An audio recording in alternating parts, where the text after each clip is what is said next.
അപ്പോൾ ഇനി ഹോസ്റ്റലിൽ നിൽക്കാം, അമ്മയുടെ വാരിക്കും തെറി കേൾക്കണ്ട, സ്വന്തമായിട്ട് പൈസയൊക്കെ ആയി. എന്ത് പൈസക്കാരിന്നാ? ട്രെയിനി അല്ലേ, ഇപ്പോൾ ഒന്നും പൈസ കിട്ടത്തില്ല. ആ സാലറി കിട്ടുമ്പോഴേ ഞാൻ കുറച്ച് ലിസ്റ്റൊക്കെ അയക്കാം, കുറച്ച് ലിപ്സ്റ്റിക്കും ഫൗണ്ടേഷനൊക്കെ അതൊക്കെ മേടിച്ചിട്ട് വരണേ. ആഹാ, ഇത് കേട്ടാ തോന്നുമല്ലോ നിനക്ക് സാധനം മേടിക്കാനാ ഞാൻ ജോലിക്ക് പോകുന്നു. അവൾ ട്രെയിനി ആയിട്ടുള്ളൂ, അപ്പോഴേ അവളുടെ ഒരു അഹങ്കാരം. അമ്മേ, ഞാനേ ഈ തുണിയൊക്കെ ഒന്ന് കൊണ്ടേ തയ്ച്ചിട്ട് വരാം. അതിനിപ്പോൾ ചുരിദാർ തയ്ക്കാൻ കൊടുക്കാൻ പോണേ? അല്ല, ഓഫീസിൽ ഇനി ചുരിദാറൊക്കെ അല്ലേ ഇടണ്ടേ, അടക്കം ഒതുക്കായിട്ട് പോകാമെന്ന് വിചാരിച്ചു. ആ അപ്പം നന്നാകാൻ തീരുമാനിച്ചോ? ആദ്യത്തെ ജോലിയല്ലേ അമ്മേ, 2-3 ദിവസം നല്ല അടക്കം ഒതുക്കമുള്ള കുട്ടിയാണെന്ന് അവരെ തെറ്റിദ്ധരിപ്പിക്കണം. പിന്നെ എൻ്റെ ജീൻസും ഷർട്ടും ഒക്കെ ഇടും.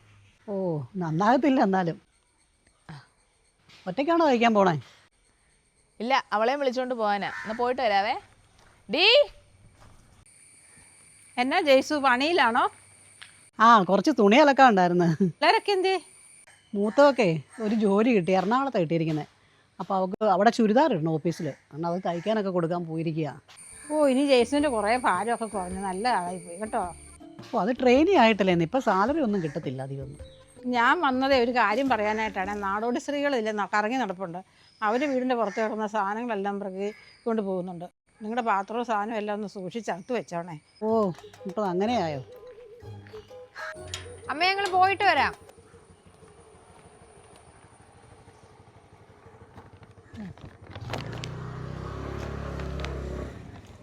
ഒന്ന് വേഗം കയറി പാടി. ഇത്ര ഉത്സാഹം കാണിക്കാൻ എൻ്റെ ഒന്നും അല്ല കൊടുക്കുന്നത്. ഞാൻ തയ്ക്കുന്നതല്ല നിനക്കും കൂടിയല്ലേ. ഹലോ അമ്മേ. ആ ഹലോ, എന്നാടി? എനിക്കൊരു 1000 രൂപ അയച്ചു തരാമോ അമ്മേ? കഴിഞ്ഞ ദിവസമല്ലേ ഞാനൊരു 1000 രൂപ നിനക്ക് അയച്ചു തന്നത്. അതൊക്കെ ചിലവായിപ്പോയി അമ്മേ. പറയുമ്പോൾ ഞാൻ എവിടെ നിന്ന് എടുത്തിട്ട് തരാനാ? നിനക്ക് എന്നാ ബേക്കറി മേടിക്കും? എപ്പോഴും ബേക്കറി മേടിച്ച് തിന്നാനാണോ? അമ്മ, എനിക്ക് ഇവിടുത്തെ ഫുഡ് ഒന്നും പിടിക്കുന്നില്ല. അതിപ്പം വീട്ടിലെ പോലെ ആവുമോ? കുറച്ചൊക്കെ അഡ്ജസ്റ്റ് ചെയ്ത് ജീവിക്കാൻ പഠിക്കണം. അമ്മേ,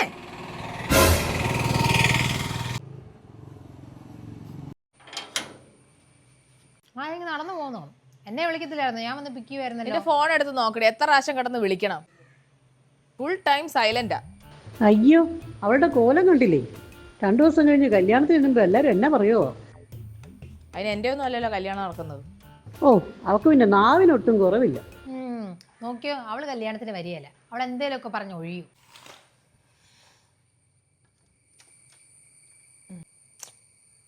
എവിടെയെങ്കിലും ഫംഗ്ഷൻ ഉണ്ടെന്ന് പറഞ്ഞാൽ അപ്പം വരും കുരുക്കള്. ഈ പ്രോഗ്രാം അങ്ങ് സ്കിപ്പ് അടിച്ചാലോ? അതെ, ഇവിടുന്ന് പൈസ അയച്ചു തരുമ്പോൾ ബേക്കറി സാധനം മേടിച്ചതിന് ആലോചിക്കണമായിരുന്നു. വന്ന് കയറുമ്പോഴേ നീ ചൊറിയാൻ വന്നേക്കുവാണോ? അൺഹെൽത്തി ആയിട്ടുള്ള ഫുഡ് കഴിക്കുമ്പോൾ അൺഎക്സ്പെക്റ്റഡ് ആയിട്ടുള്ള പിമ്പിൾസ് വരും. ഉള്ള കുരു പോകാനും പുതിയ കുരു പ്രിവെൻറ്റ് ചെയ്യാനായിട്ടും ഹിമാലയയുടെ purify neem face wash use ചെയ്താൽ മതി. ഇതെൻ്റെ go to favourite face wash ആണ്. ഇതിപ്പോൾ ബെസ്റ്റ് ഫോമിലാണ് വന്നിട്ടുള്ളത്. അതുപോലെ തന്നെ ഇതിനകത്ത് നീം മാത്രമല്ല, നീമിൻ്റെ 5 പാർട്സ് ആയ young leaves, mature leaves, stem, flower, fruit ഇതെല്ലാം അടങ്ങിയിട്ടുണ്ട്. ചേച്ചി, നമ്മുടെ പിമ്പിൾസ് 5 days കൊണ്ട് പ്രിവെൻറ്റ് ചെയ്യുന്നു, ക്ലിനിക്കലി പ്രൂവ്ഡ് ആണ്. അതുപോലെ തന്നെ പുതിയ കുരു വരാതിരിക്കാൻ സഹായിക്കും. ചേച്ചി ഒന്ന് യൂസ് ചെയ്ത് നോക്ക്. Himalaya purifying neem face wash ഒരു സോപ്പ് ഫ്രീ പ്രൊഡക്റ്റ് ആണ്. നമ്മുടെ സ്കിന്നിൽ pH നിലനിർത്തും, നമ്മുടെ സ്കിന്ന് ഭയങ്കര ഫ്രഷും ക്ലീനും ആക്കി വെക്കാനായിട്ട് ഹെൽപ്പ് ചെയ്യും. ഇനി ഫേസ് വാഷ് യൂസ് ചെയ്യുന്നത് വെറ്റ് ആയിട്ടുള്ള ഫേസിലേക്ക് ഒരല്പം ഫേസ് വാഷ് എടുത്ത് നന്നായിട്ട് മസാജ് ചെയ്യുക സർക്കുലർ മോഷനിൽ.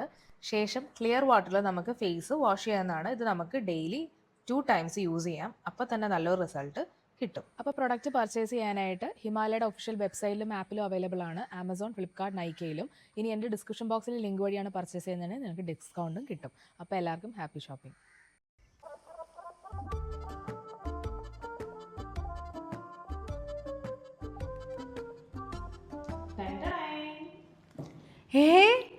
ഹായ്, എൻ്റെ ഇഷ്ടപ്പെട്ട ഷെയ്ഡ്. Salary girl. കൊള്ളാം. ഞാൻ വേറൊരു ഷെയ്ഡും കൂടെ പറഞ്ഞു തരാവേ. ആഹാ, നീ എന്നാടി ഇപ്പം വന്നേ? അമ്മ, എനിക്ക് സാലറി കിട്ടി അമ്മേ. ആ, അത് കൊള്ളാമല്ലോ. അതാ ഇങ്ങോട്ട് വന്നേ. അത് കിട്ടേണ്ട സമയമായോ? എന്തോ ഇന്ന് HR വിളിച്ചു പറഞ്ഞു സാലറി ഉണ്ടെന്ന്. എത്ര കിട്ടിയ സാലറി? 24,340 അങ്ങനെയുണ്ട്. 25,000 എന്നല്ലേ പറഞ്ഞേ? അതൊന്നും എനിക്കറിയില്ല, PF അങ്ങനെ പറഞ്ഞ് പിടിച്ചതാ. അതേ അമ്മ, ചേച്ചി മേടിച്ചു തന്നെ എനിക്ക്. ആ കൊള്ളാലോ. എടി നീ സാലറി ആദ്യം കിട്ടിയിട്ട് നീ പള്ളി നേർച്ച കൊടുത്തോ? അതായത് നമ്മുടെ അപ്പച്ചന് പൈസ കൊടുത്തേക്കണം. നിനക്ക് +2 മാർക്ക് പറഞ്ഞപ്പോഴേ അപ്പച്ചന് അഡ്മിഷന് വേണ്ടി പൈസ എല്ലാം കൊടുത്തത്. എല്ലാവർക്കും പൈസ കൊടുക്കണ്ട, അല്ലെങ്കിൽ കുരുത്തില്ല. അമ്മയ്ക്ക് മേടിച്ച ഒരു സാരി.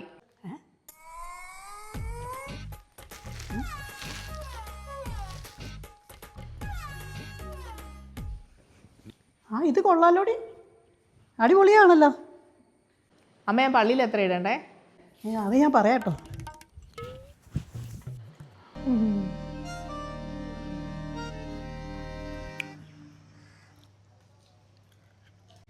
ഡേ അത് മുഴുവൻ തിന്നരുത്, കൊച്ചിനും കൂടെ ഉള്ള വെച്ചേക്കണം. എന്നാ എനിക്കൊന്നും വേണ്ട അമ്മ. ഞാൻ പറഞ്ഞ കാര്യം എങ്ങനെയാ? ഒരു 2000 രൂപ തന്നുവിട്, അടുത്ത പ്രാവശ്യം സാലറി തരാം. എടി വെച്ചാ നീ എന്നതാ ഈ പറയുന്നത്? നീ എപ്പോഴും പൈസ വെച്ചാൽ ഞാൻ എവിടെ നിന്ന് തരുന്നത്? ഇങ്ങോട്ട് തരുന്നതിനൊക്കെ ഞാൻ കൂടുതലാണ് നീ കൊണ്ടുപോകണേ. ഇതിന് മാത്രം ചിലവെന്നാ നിനക്ക്? നീ ഒരു കാര്യം ചെയ്യ്, നിൻ്റെ സ്വന്തം കാര്യം നീ അങ്ങ് നോക്കിക്കോ. എനിക്കറിയത്തില്ല, കയ്യിലൊന്നും നിൽക്കുന്നില്ല. എന്താ ചിലവെന്നൊന്നും ആലോചിച്ചിട്ട് പിടുത്തവും കിട്ടുന്നില്ല. ഇവിടെ നിന്ന് തന്നെ കഴിക്കാൻ പയറുതോരനുണ്ട്, ചിക്കൻ 2 പീസ് വറക്കാരിപ്പുണ്ട്, പിന്നെ മോരുണ്ട്. 2 പീസോ? കഴിഞ്ഞ ദിവസമല്ലേ ചിക്കൻ മേടിച്ചത്? ആ മോളിപ്പോൾ ചിലവിന് തരാൻ തുടങ്ങിയപ്പോഴാണ് അതിൻ്റെയൊക്കെ വില അറിയുന്നതല്ലേ. ഒരു ചിക്കൻ മേടിച്ച് തന്നെ 2 മാസം കൂട്ടുമോ? ഷോ, അമ്മ ഇത്രയും കാലം ഈ വീട്ടിലെ ചിലവ് എങ്ങനെ നോക്കി അമ്മേ? അതുകൊണ്ടാണല്ലോ നീ എന്നെ അമ്മയെന്ന് വിളിക്കുന്നത്. അതെ അതെ അതെ. അമ്മേ, എനിക്ക് എന്നാ ചെറിയ ചിക്കനും അവൾക്ക് വലിയ പീസും കൊടുത്തേ? ആകെ 2 കഷ്ണമേ ഉള്ളായിരുന്നു, 2 പേർക്കൂടി കൂടി അവിടെ വറുത്ത് വെച്ചിരുന്നോ? എനിക്കെല്ലാം മനസ്സിലാവുന്നുണ്ട്. എനിക്ക് ഇന്നിടുന്ന് ഭക്ഷണം വേണ്ട. ആ എന്നാൽ അത്രയും തവണ നീ കഴിക്കണ്ട. ബാക്കിയുള്ളവൻ ഇവിടെ കിടന്നു കഷ്ടപ്പെട്ടുണ്ടാകുന്നത്. എടി നിന്നോട് ആരാടി പറഞ്ഞ അവളുടെ അടുത്ത് ചിക്കൻ പുറത്തുമായിട്ട് പോകാൻ? ഞാൻ അവളുടെ മുമ്പിൽ കൂടെ പോയൊന്നുമില്ല, അവളെ അതിന് വേണ്ടി പോയപ്പോൾ കണ്ടതാ. ഓ 2 പെണ്ണുങ്ങളെയും കൊണ്ട് ഞാൻ മടുത്ത്. അയ്യോടി, ഞാൻ പാത്രം എടുത്തു വെച്ചോന്ന് എനിക്കൊരു സംശയം. പിന്നെ നമ്മുടെ പാത്രം ഇപ്പം ആരാണ്ട് കൊണ്ടുപോവാ.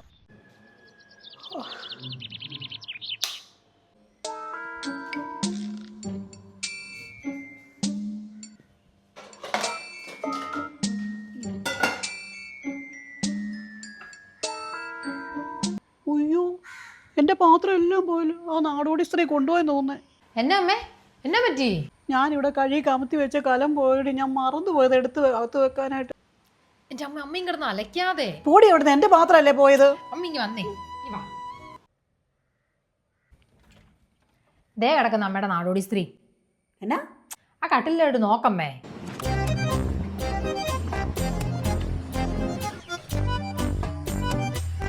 ഇതിനടി ചോറും കലം കട്ടിലടി കൊണ്ട് വെച്ചിരിക്കുന്നത്. അത് രാത്രി വിശന്നപ്പോൾ പാത്രമൊന്നും പിന്നെ കണ്ടില്ല. പിടിച്ചു നിൽക്കാൻ കഴിവില്ലെങ്കിൽ വെല്ലു വിളിക്കരുത് മോളെ.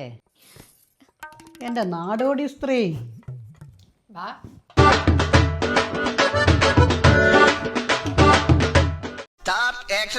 ഒരു ചിക്കൻ മേടിച്ച് തന്നെ 2 ദിവസം കൂട്ടുമോ?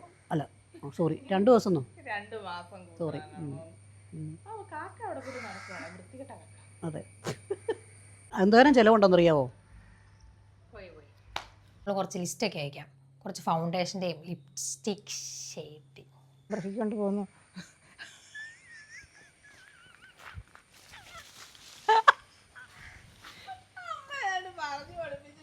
എനിക്ക് വേല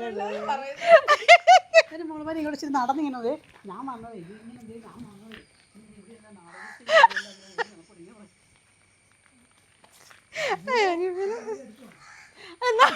നാളെ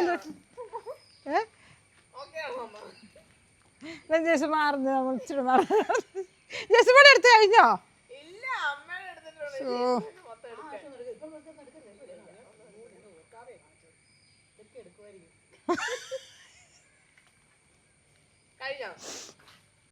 Please subscribe my channel.